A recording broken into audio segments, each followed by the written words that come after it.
As a sustainability director, we made these goals. I've got a budget, and now we got to go make it happen. And it explains one of the reasons why water goals are so difficult to hit. Let's say you are a director for a big company like Microsoft. Microsoft's actually one of the companies that's out there doing really great things on the climate front. They're very assertive. They have their own way of doing this. So big public goals.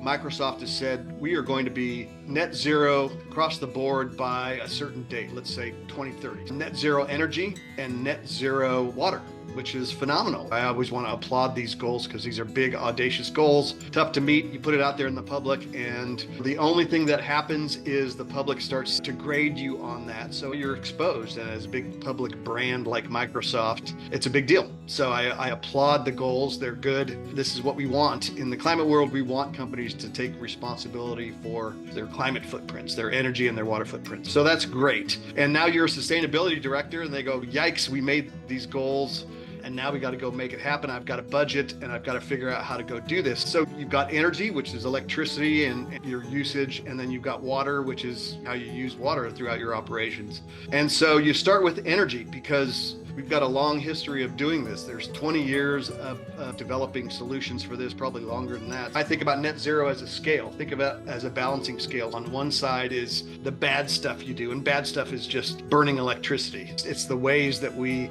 use energy and pollute for no better way. And then the good side is you balance it out by doing good things. And an analogy I always use is with diet and exercise. If I go and I have 3 donuts tomorrow, that means I do the math and I go, dang, I got to go run 8 miles just to balance that out so I don't gain weight. Same is true with energy and with water. As a sustainability director, you've got these big audacious goals to meet. And on the energy side, you start looking and you go, wow, I've got tons of options. There's 170 different ways that you can buy credits for this. So you can get solar, you can get wind, you can get EVs, you can get batteries, you can buy trees to soak up carbon for you. And there's a 25-year head start in building these solutions. I know I spent 25 years building these solutions. There's a whole arsenal that you have at your disposal to do this. So it's challenging, but you've got the tools to do it, and you can weigh your options and you can actually meet them. So that's the great news. And then you turn to water.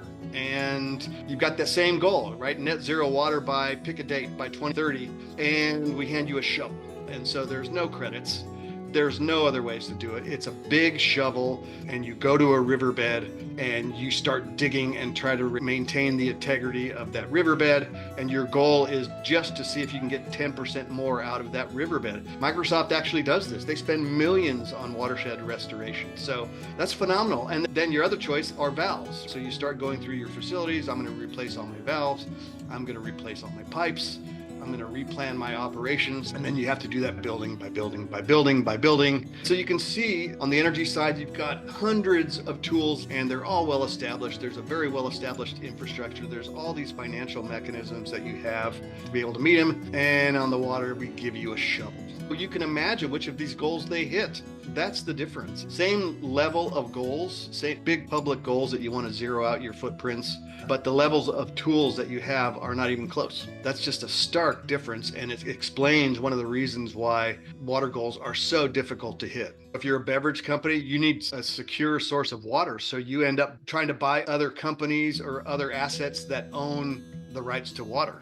And so you can imagine how contentious that is. So Coca-Cola goes into a certain place to bottle Coke, and they buy up water rights, or try to anyway. And when you buy up water rights, you're taking water away from people. And so there's protests in the street for that. It's a big deal. But just managing water in general, there are things you can do, but you are limited. And the choices that you have, there's just not that much. Water is a very immediate thing, and you have to be able to ensure delivery, and you actually physically need it. It helps to think about it in the same way, but your choices are just super limited.